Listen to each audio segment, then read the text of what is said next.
Amém, irmãos? Boa noite. Vamos abrir a nossa Bíblia em Salmo, capítulo 90, versículos 1 e 2.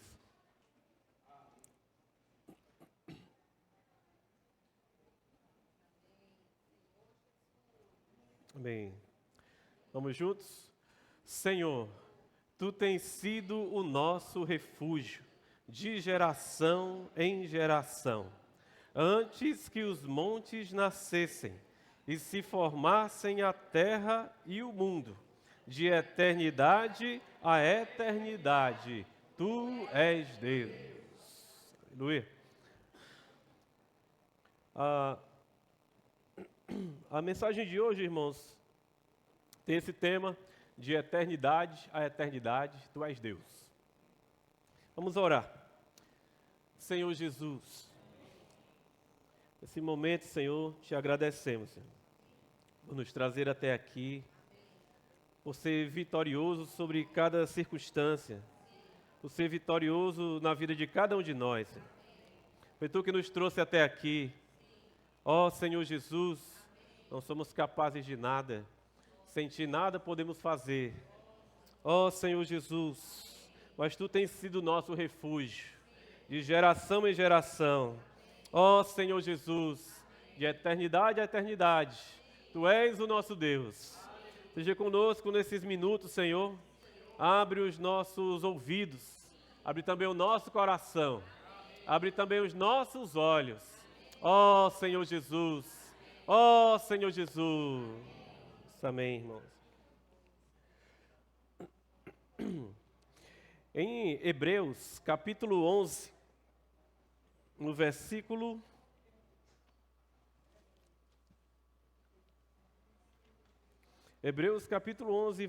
6, diz o seguinte: de fato, sem fé é impossível agradar a Deus, porquanto é necessário que aquele que se aproxima de Deus creia que Ele existe e que se torna galardoador dos que o buscam. Ó Senhor Jesus, olha para quem está pertinho de você e fala assim, ó: sem fé é impossível agradar a Deus.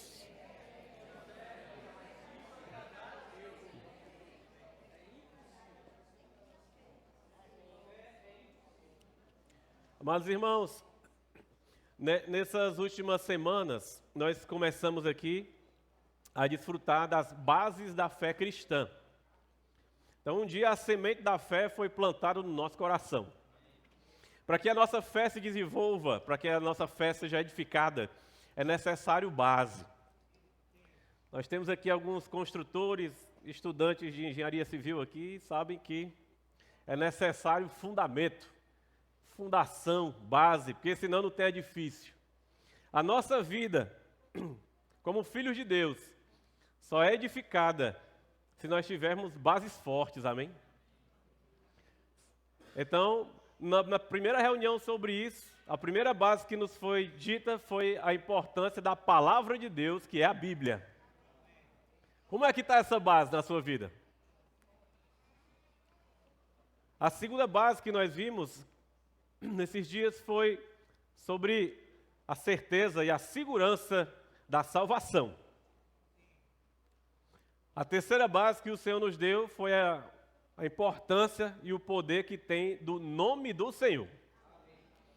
E hoje, a outra base que nós queremos compartilhar com os irmãos é sobre a pessoa de Deus. Quem é Deus? Mas, irmãos, só é possível eu saber quem eu sou se eu, primeiramente, buscar saber quem é Deus. Porque eu fui criado à imagem e semelhança de Deus. Se eu não conheço a imagem e semelhança de Deus, eu nem me conheço. Então vamos trilhar esse caminho juntos hoje? Quem está animado a conhecer um pouco mais de Deus essa noite, diz amém.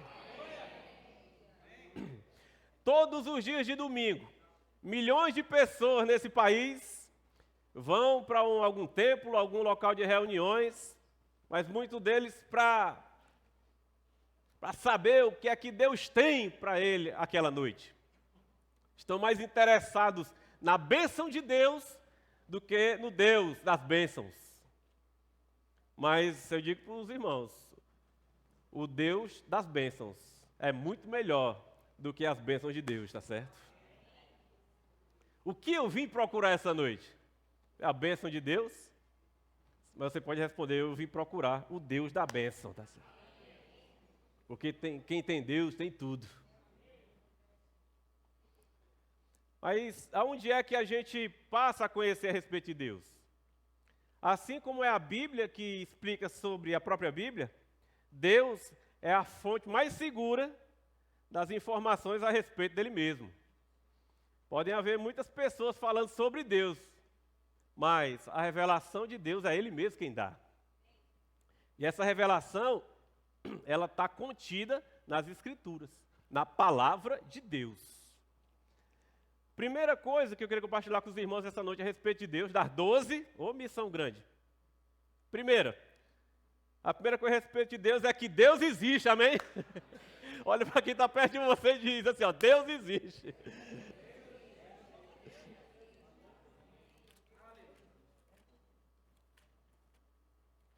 Uma vez existe um segmento da teologia que se chama apologética.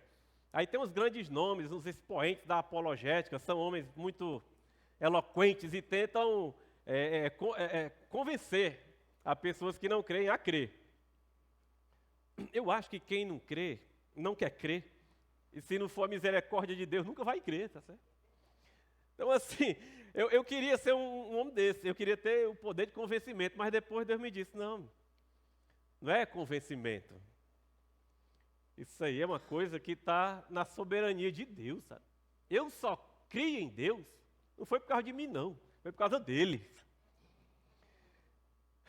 Agora, se eu fosse convencer alguém, eu poderia dizer assim, rapaz, desde os 9 anos de idade eu me congrego, eu fui batizado aos 12 anos de idade, e eu tive um encontro muito pessoal com o Senhor com 12, 13 anos de idade. Então, desde 12 anos de idade que eu oro com bastante convicção. Não é possível que nesses anos inteiros, toda oração que eu fiz, e houve resposta, ou foi uma sucessão de coincidências muito grande, ou Deus existe, sabe? Eu não tenho um argumento para convencer ninguém, eu só posso contar a minha experiência. E na minha experiência, ao longo de todos esses anos, eu orei e Deus respondeu. Ou foi uma sequência de dezenas de anos de coincidências, ou realmente, amados irmãos, nós temos um Deus, que é nosso Pai, que é Criador dos céus e da terra, e que sustenta todas as coisas pela palavra do seu poder. A Bíblia, ela não está ali para tentar provar nada. E eu amo o Senhor porque Ele nem precisa de advogado e nem quer. Deus, Ele não tenta provar nada para ninguém, nesse sentido que eu estou falando, porque a própria palavra de Deus, no primeiro versículo da Bíblia, diz assim, no princípio, criou Deus os céus e a terra. De forma natural e espontânea, aí não há nenhuma tentativa de convencimento. No princípio, criou Deus os céus e a terra. Deus é Deus e criou os céus e a terra, amém? Ó Senhor Jesus. Em Romanos capítulo 1, dos versículos 19 e 20, falam, Romanos,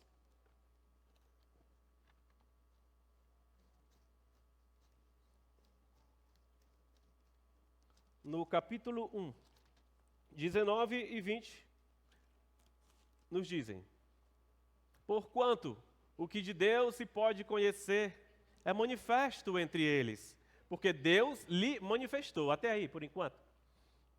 O que de Deus se pode conhecer é manifesto, porque Deus lhes manifestou. Mas, irmãos, tudo que se pode conhecer de Deus é apenas à medida em que Deus permite ser manifestado. Sabe? Tudo que se conhece de Deus é o que Deus se permitiu ser conhecido. Deus, Ele não apenas existe, mas Ele deseja ser conhecido pelo homem. No versículo 20 diz que os atributos invisíveis de Deus, assim como o seu eterno poder, como também a sua própria divindade, claramente se reconhecem, desde o princípio do mundo, sendo percebidos por meio das coisas que foram criadas. Tais homens são, por isso, indesculpáveis. É só olhar ao redor e perceber que Deus é Deus, Criador de todas as coisas. Nesse versículo 19 que nós lemos, diz assim, porque Deus lhe manifestou, e essa é a segunda coisa que eu queria falar para os irmãos essa noite. Outra característica, outro atributo de Deus é que Deus, Ele é conhecível. Ele não é algo que não possa ser conhecido, Ele não é alguém que se revela. Olha só o que aqui nos diz Salmo, no capítulo 139, no versículo 139, versículo 6. Diz assim, ó: tal conhecimento é maravilhoso demais para mim, é sobremodo elevado, não o posso atingir. Aqui mostra que, embora Deus deseje ser conhecido, mas a grandeza de Deus, o conhecimento completo de Deus, é impossível para nós.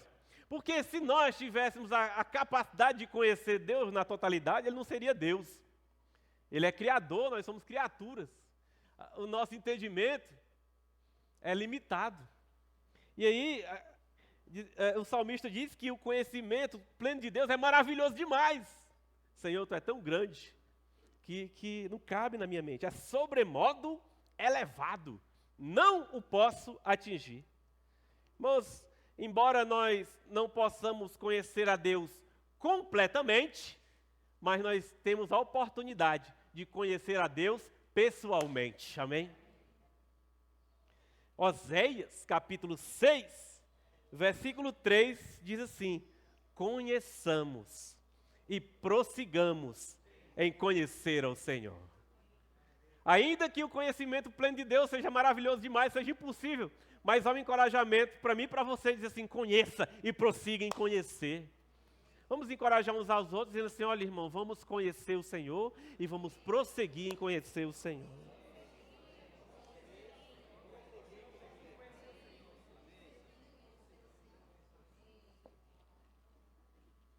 O terceiro atributo de Deus que nós queremos compartilhar essa noite é que Deus é independente. Deus é independente. Em Atos, capítulo 17, o apóstolo Paulo chegou em Atenas, e lá tinha, no aerópago, né, tinha um monte de ídolo lá, um monte de Deus. E Paulo aproveitou a oportunidade, pregou o evangelho, e no versículo 24, Paulo fala assim: olha, o Deus que fez o mundo e tudo que nele existe, sendo Ele Senhor do céu e da terra, não habita em santuários feitos por mãos humanas, nem é servido por mãos humanas, como se de alguma coisa precisasse, pois Ele mesmo é quem a todos dá vida, respiração e tudo mais. Mas, irmãos, Deus se basta. De eternidade a eternidade, Deus é Deus. No passado, eu acho que muitos de nós ouvimos que Deus, Ele era incompleto e solitário. E aí estava carente e criou o homem para poder se completar. Mas não é isso que a palavra nos revela. A palavra nos revela que Ele não é servido por mãos humanas, como se de alguma coisa precisasse. Deus não precisa de nada. Deus é Deus.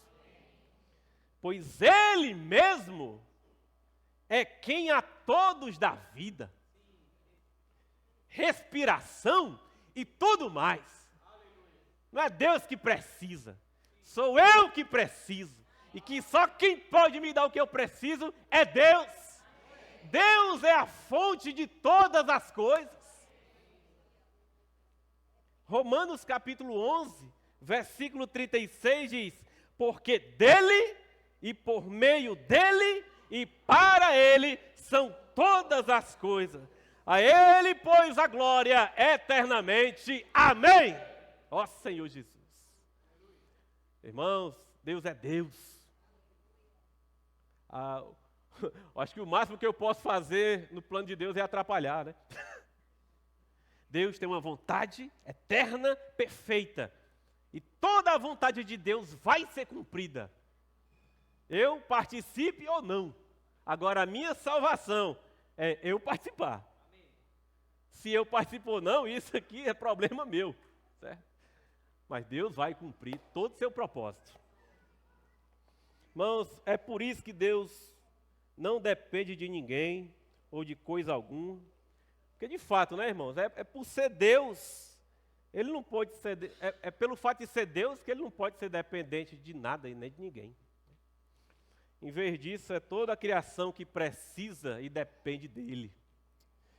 Então, agora, irmãos, embora Deus, Ele seja completamente independente, Ele escolhe nos dar valor e nos dar significado. Não é porque Ele pode tudo sem mim que eu não tenho valor. Pela soberania e por todos os atributos de Deus, Ele quis me criar e me dar valor. E me dar significado. E me dar utilidade diante dEle. E mais do que isso, Ele nos permite ter importância diante dEle. Olha que maravilhoso. Sofonias, você já abriu Sofonias na Bíblia alguma vez? Capítulo 3, versículo 17. Diz assim: o Senhor teu Deus está no meio de ti, poderoso para salvar-te, e Ele se deleitará em ti com alegria, renovar-te-á no seu amor, regozijar-se-á em ti com júbilo. Irmãos, embora Ele seja o Deus Todo-Poderoso, que se basta, que é tudo, mas resolveu me dar valor, me dar significado, me dar importância diante dEle, Ele ainda nos dá o privilégio de sermos alegria para Ele. Olha o que é que diz: Ele se deleitará em ti com alegria. Você pode, porque Ele permitiu, dar alegria ao coração de Deus. A palavra de Deus diz: não entristeçais o Espírito Santo. Isso quer dizer que a gente pode também dar alegria ao próprio Senhor. Ó Senhor Jesus. Quarto ponto, amados irmãos. Antes de ir para o quarto ponto, eu devo me perguntar a mim mesmo: Deus, eu tenho dado alegria ao meu Senhor esses dias? Né? É verdade? Então, todos esses atributos de Deus, a gente deve refletir sobre eles.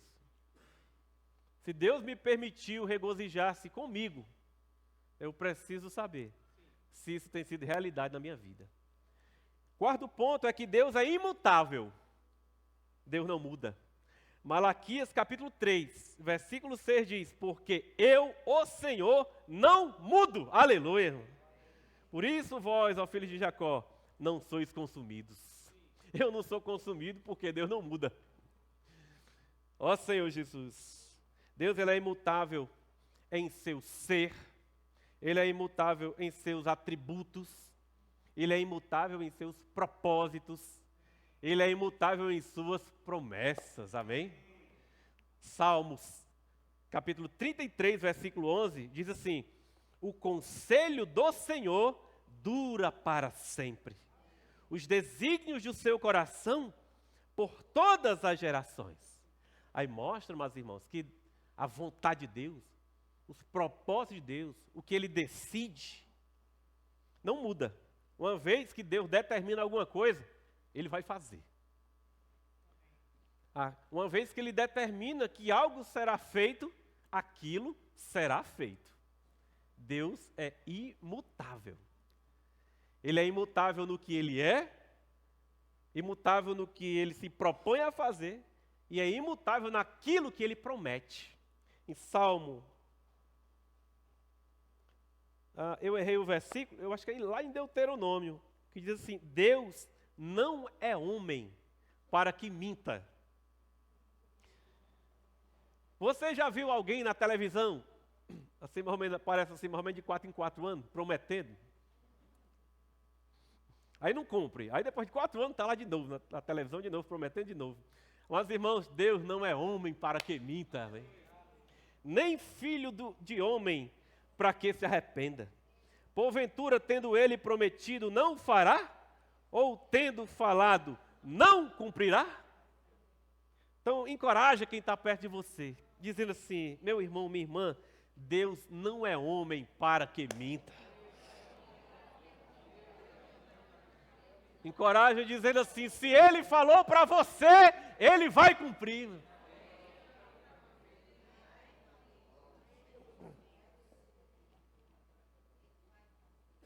O quinto ponto, gostaria de compartilhar com os irmãos, é que Deus,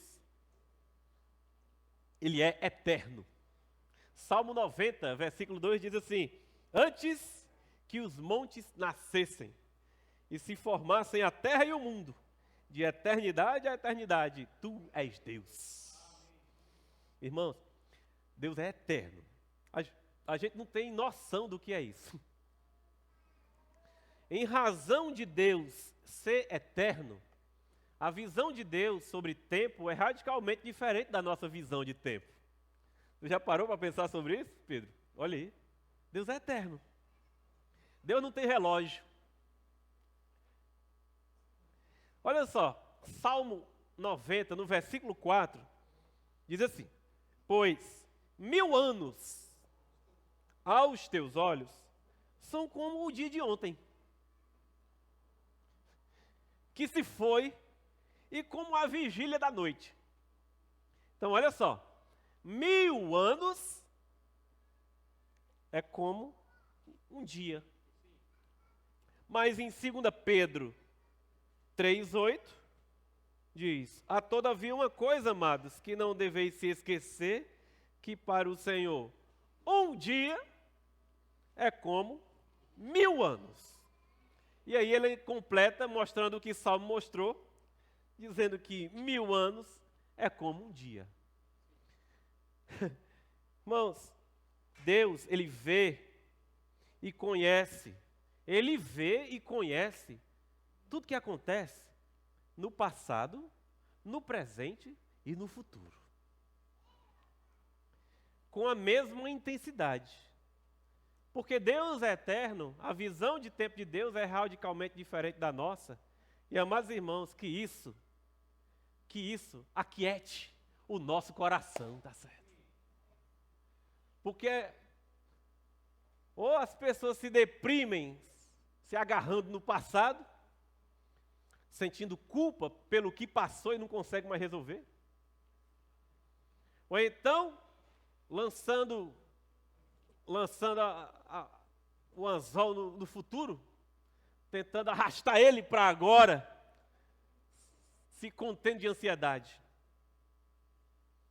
Então, irmãos, quanto mais nós conhecemos os atributos de Deus, mais nós temos paz no nosso coração, porque Deus conhece todas as coisas.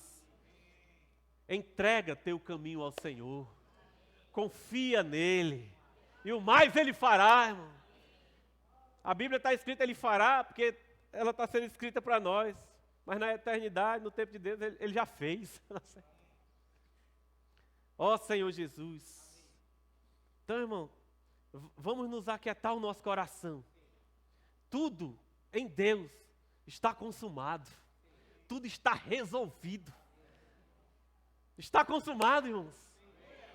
Ó Senhor Jesus. Toda vida que eu me coloco numa situação em que eu acho que não vai ter saída, eu lembro que Deus já está lá. com aquilo resolvido. Ó Senhor Jesus. Eu digo, é porque para mim tem relógio, mas para Deus não tem. Deus já está lá. E no coração de Deus eu já estou lá com Ele, agradecendo. Embora nesse momento eu esteja vendo tudo pelo avesso. Mas quando eu me encontrar onde Deus já está, aí não tem mais avesso, está tudo no lugar, amém? Ó Senhor Jesus, entrega, confia e descansa. Vamos encorajar uns aos outros dizendo isso aqui? Entrega, meu irmão, confia e descansa.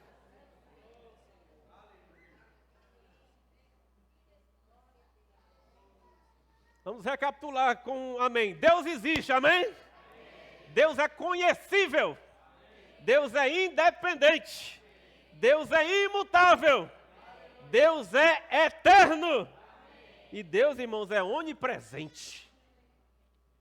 Jeremias 23, no versículo 23 diz assim: acaso sou Deus apenas de perto, diz o Senhor, e não também de longe? Aí eu descobri, né, Damião, que aquele hino tem que corrigir, né? Ele diz assim: és Deus de perto e não de longe. Não, Deus é Deus de perto e é Deus de longe. Porque Deus é onipresente, Ele está em todo lugar, tá certo? Seu filho saiu, você está preocupado que ele não voltou? Ele está ali com você, Ele está lá com o menino também, amém? Ele é Deus de perto, Ele é Deus de longe. No versículo 24, diz assim: ocultar-se-ia alguém em esconderijos, de modo que eu não veja, diz o Senhor. Porventura, não encho eu os céus e a terra, diz o Senhor. Irmão, eu esqueci qual é o cálculo do diâmetro do universo. É tão grande que eu esqueci. Mas se a pessoa andasse 500 mil quilômetros por segundo, ela ia levar bilhões de anos para chegar de uma ponta até a outra. E Deus enche os céus e a terra. Não existe nenhum lugar do universo conhecido pelo homem ou desconhecido que Deus não esteja lá. E que Ele não diga, isso aqui é meu. Deus é onipresente. E Ele nos prometeu a presença dEle todos os dias, até a consumação do século. Em Salmo 139, versículo 7 até o 10, vamos ler juntos? Para onde me ausentarei do teu espírito? Para onde fugirei da tua face? Até aí por enquanto. Você já tentou fugir de Deus? Eu já. Quando eu decidi em algum momento da vida pecar de propósito, eu olhei para um lado, olhei para o outro e vou aproveitar que Deus não está vendo. Para onde me ausentarei do teu espírito? Para onde fugirei da tua face? Jonas tentou se esconder de Deus. Foi engolido por um peixe. Deus estava lá, dentro do peixe, mais ele. Como é que é o hino que nós cantamos, né? Fugir. Tolice é fugir. Tolice é fugir. É melhor se render. Tá bom, Deus, pode prender. Ó Senhor, essa é a maior sabedoria que existe. É nos rendermos debaixo da poderosa mão de Deus. Versículo 8. Se subo aos céus, lá estás. Se faço a minha cama no mais profundo abismo, lá estás também. Se tomo as asas da alvorada e me detenho nos confins dos mares, ainda lá me haverá de guiar a tua mão e a tua destra me susterá. Aleluia! A mão direita do Senhor nos sustentará em todo lugar. Amém? Vamos encorajar uns aos outros? Em todo lugar. A mão de Deus nos sustentará.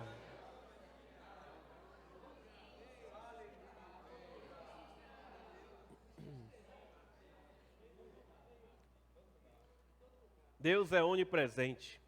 E Deus também é onisciente. Ele não apenas está em todo lugar, mas ele sabe todas as coisas. Ele tem ciência e consciência de todas as coisas. Hebreus 4, 13 fala: e não há criatura que não seja manifesta na sua presença. Pelo contrário, todas as coisas estão descobertas e patentes aos olhos daquele a quem temos de prestar contas. Tolice é fugir, né? Ele não apenas está lá, mas está vendo e conhecendo. Não apenas o exterior, mas o íntimo. A palavra de Deus diz que antes da palavra sair da boca, ele já conhece a palavra que vai sair da nossa boca. Irmãos, todas as coisas estão descobertas e patentes aos olhos de Deus. Em Oséias diz que precisamos conhecer e prosseguir em conhecer o Senhor, porque diz assim, como a alva, amanhã de manhã vai ter uma alva, não é? Diz, como a alva, a sua vinda é certa. O Senhor pode voltar amanhã, e tudo na minha vida está patente, descoberto aos olhos dele. Eu não tenho como empurrar nada com a barriga, nem esconder nada debaixo do tapete. Eu tenho que ir diante de Deus e dizer, Senhor, eu sei que tu sabe. Eu sei que tu sabe, mas ainda Senhor, que eu sei que tu saiba, eu sei também que tu queres que eu confesse. Porque quando eu confesso, aí o Senhor, eu estou dando a oportunidade para Deus tratar aquilo na minha vida.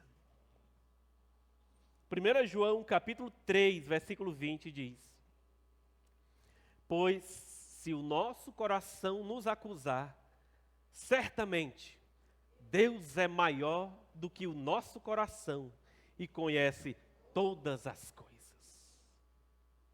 Deus conhece todas as coisas. Desde a eternidade,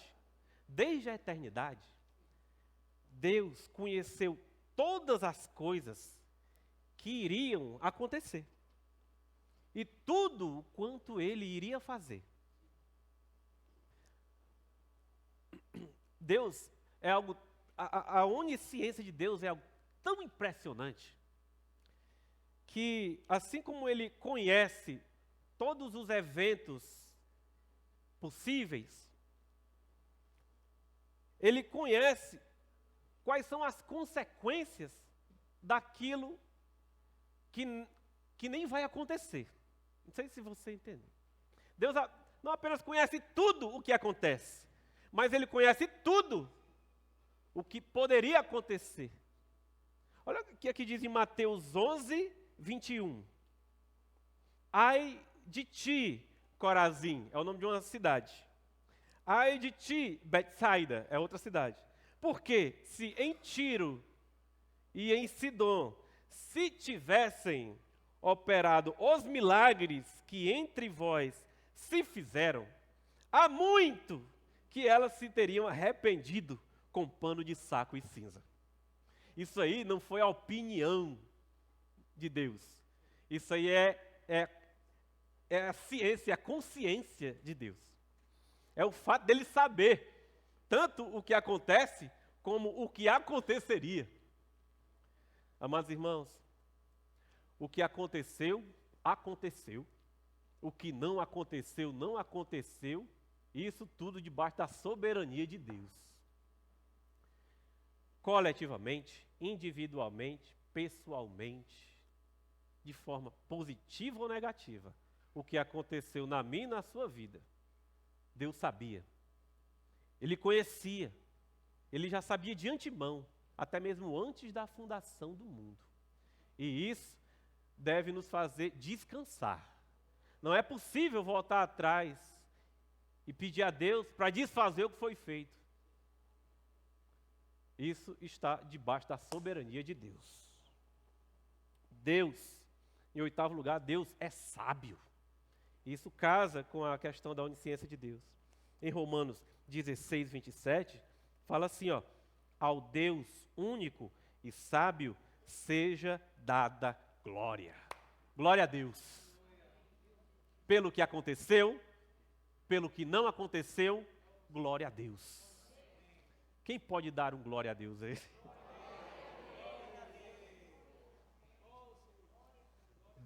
Ao Deus único e sábio seja dada a glória. Tiago capítulo 1, versículo 5 diz: se porém algum de vós necessita de sabedoria, peça a Deus, que a todos dá liberalmente, e nada lhes impropera, e ser-lhe-á concedido. Irmãos, nós estamos compartilhando hoje sobre os atributos de Deus. Existem atributos de Deus que são comunicáveis a nós. Existem atributos de Deus que são incomunicáveis, é só dele, ele não divide com ninguém. Deus é onisciente, onipresente, isso é com ele. Mas a sabedoria de Deus, ele está dizendo, pode pedir que eu dou. Existem atributos que ele comunica ao homem e a sabedoria é uma dessas. Já pensou você viver e tomar decisões baseadas na sabedoria de Deus? Meu Deus, eu quero isso para mim. E a palavra de Deus está dizendo, peça a Deus. Hoje de noite, quando for dormir, peça a Deus. Ele está me dizendo essa noite, peça. E eu vou pedir. Se porém algum de vós necessita de sabedoria. Irmão, irmã, você necessita de sabedoria? Eu necessito de muita sabedoria. A sabedoria que vem de Deus, ela é descoberta por meio da leitura da palavra de Deus e da obediência à palavra de Deus. Olha o que é que diz em Salmo 19, versículo 7. A lei, ou seja, a palavra do Senhor é perfeita e restaura a alma. O testemunho do Senhor é fiel e dá sabedoria aos simples. Simples aí é aquela pessoa sem sabedoria. Mas se uma pessoa simples, uma pessoa até tola, uma pessoa sem sabedoria, se ela começar a ler a palavra de Deus, a orar a Deus e pedir sabedoria, a ela vai ser dada a sabedoria de Deus. Se alguém precisa, peça. E não é uma coisa que um filho pede ao pai e o pai diz, não, meu filho. Não. Aqui diz assim, a todos dá liberalmente. É algo que ele tem vontade de dar. E talvez só não dê mais porque eu não peço. Vamos pedir a Deus sabedoria. E vamos nos colocar diante da lei do Senhor que é perfeita. Irmãos, há uma carência de pessoas com sabedoria. O mundo está cheio de falta de sabedoria. As atitudes das pessoas estão cada vez mais tolas, né? Cada vez mais estranhas. Mas nós temos a oportunidade de pedir a Deus sabedoria e viver com sabedoria. Ó Senhor Jesus, caminhar com sabedoria, decidir com sabedoria, trabalhar com sabedoria, criar os meninos com sabedoria, viver junto, um casamento com sabedoria. De fato, irmão, nós precisamos da sabedoria de Deus. Cristo é a sabedoria de Deus. Agora, às vezes, Deus nos permite entender as razões por que as coisas acontecem. Outras vezes, nós não somos capazes de entender por que algo acontece completamente. Romanos 11, 33 diz assim, ó profundidade da riqueza, tanto da sabedoria como do conhecimento de Deus. Quão insondáveis são os seus juízos e quão inescrutáveis os seus caminhos. Aqui mostra que, embora nós possamos pedir essa sabedoria a Deus, de fato, Deus ele é profundidade da riqueza, de sabedoria e de conhecimento. Então é algo que na plenitude nós não temos condições, porque Deus é Deus. Às vezes, Ele nos permite entender, outras vezes não nos permite entender. Irmãos, quando você estiver diante de uma situação em que você não é capaz de entender, porque a gente vai muito pela lógica do merecimento, né?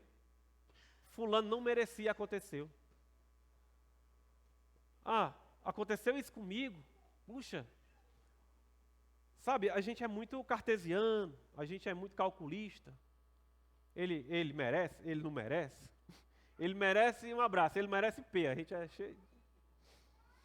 Mas os acontecimentos da vida fogem à nossa capacidade de compreensão. O que é que nós devemos fazer diante disso? Provérbios 3, versículo 5, diz assim, ó, confia no Senhor, de todo o teu coração, e não te estribes no teu próprio entendimento. Porque o próprio entendimento vai entender errado, ou não vai entender nada. Se eu não entendo nada do que aconteceu, isso aí é porque Deus não me deu a entender. E o que eu faço nesse momento? Confia no Senhor. Não se estriba no seu próprio entendimento. Aleluia, irmãos. Nós precisamos confiar porque Deus é sábio. Amém? Amém. Senhor Jesus. Como é que estamos de horário? Estourou, né, já?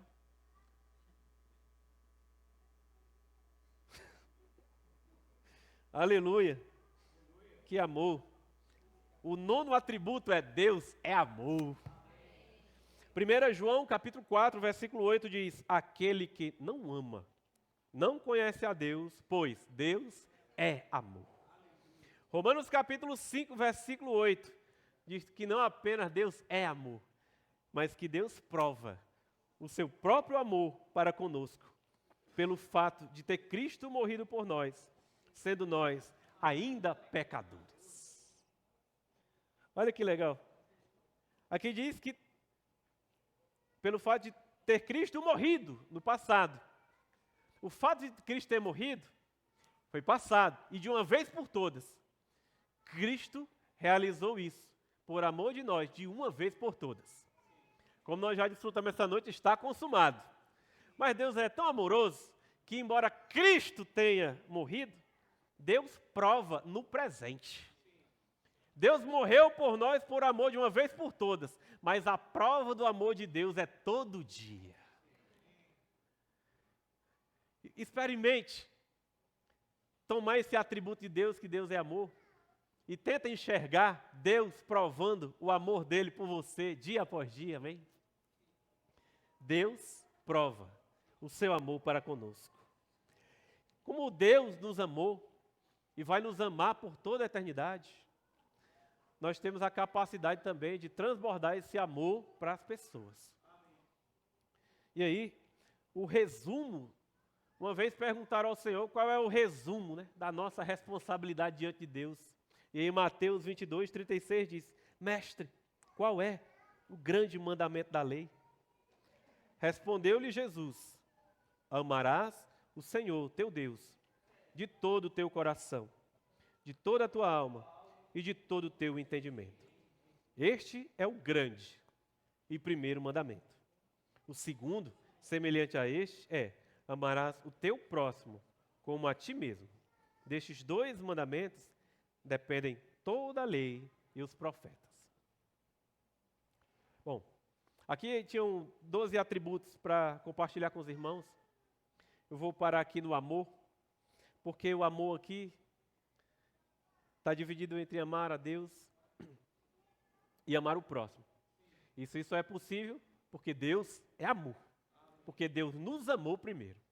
Se nós não tivéssemos sido alvo do amor de Deus, nós não teríamos condições nenhuma de amar a Deus e nem de amar ninguém.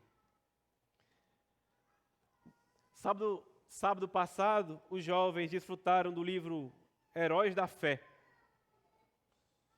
E John Wesley e Charles Wesley eram filhos de Susana Wesley, uma irmã de oração. Uma irmã que amava o Senhor. Mas tinha um dos escritos dela que acharam, o filho dela mostrou esse escrito dela.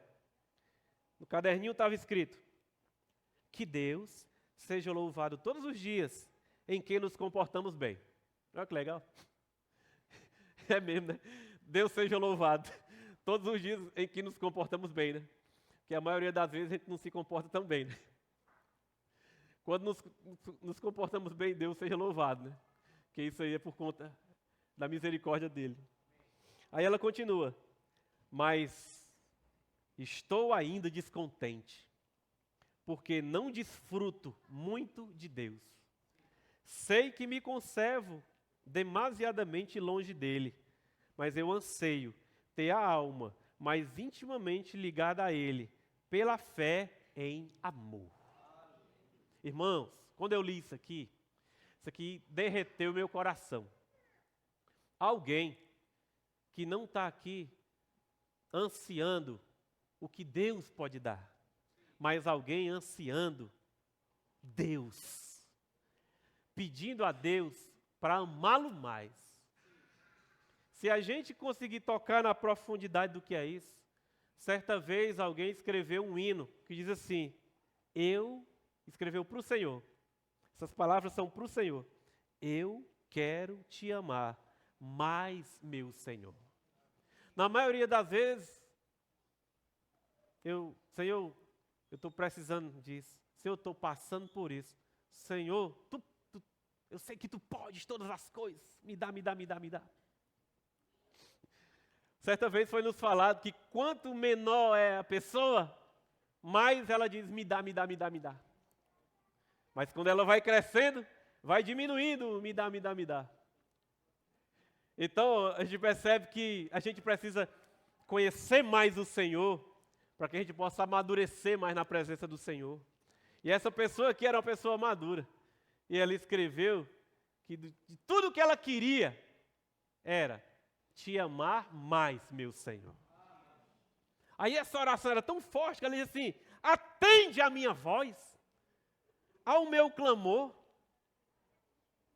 mas eu quero te amar mais e mais, meu Senhor. Aí ela repete, quero te amar mais, meu Senhor. Em vão já procurei gozo e paz, mas o prazer real só Tu me dás.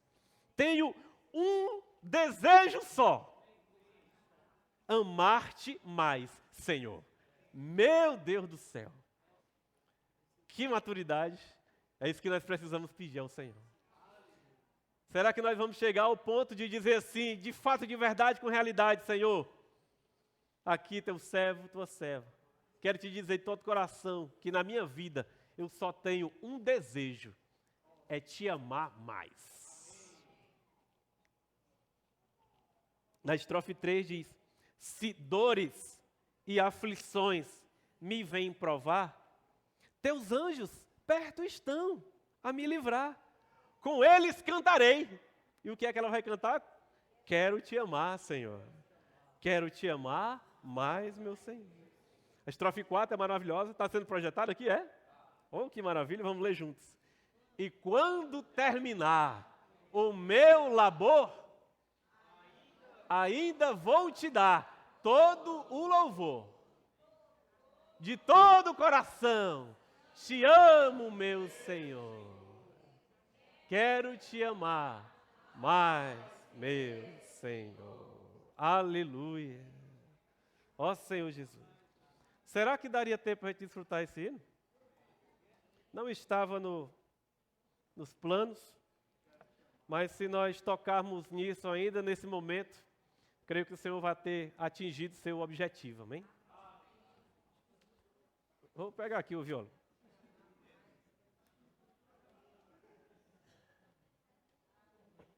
Vamos nos levantar.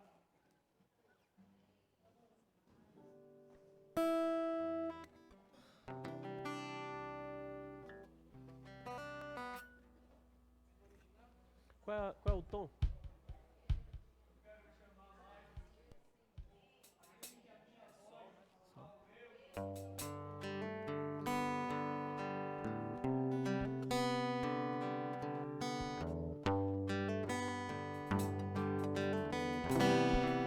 Hino 184 do Inário.